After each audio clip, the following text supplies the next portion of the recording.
My name is Keusi, born and raised in Memphis, Tennessee. I remember growing up in the church.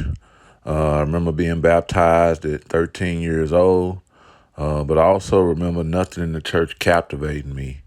And so around 17 years old, I remember my mom giving me a choice. You can go to church or not. I chose not to go.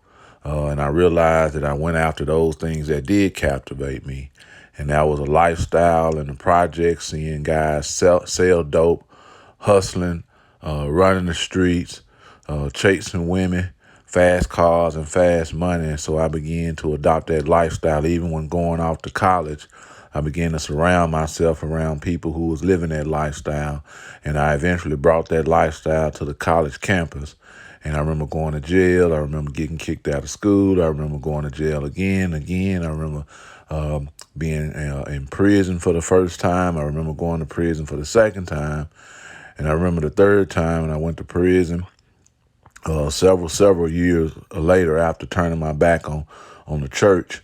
I felt like the biggest failure I ever knew. And at that moment, God began to make me question my lifestyle.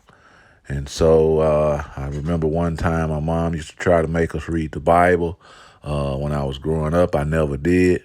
And so eventually, at that moment, I had a Bible, and I began to pick it up and I began to read, and I got lost in it for several hours, and I realized something, that while I was reading this Bible, nothing else mattered, and I had the greatest peace in my heart and in my life that I ever had, and I knew exactly what I was missing. I was missing this relationship with God. And so I remember crying out to God, asking God to come into my life, come into my heart, and transform my heart. And at that moment, I realized who I was not. And when I realized who I was not, I realized who God wanted me to be.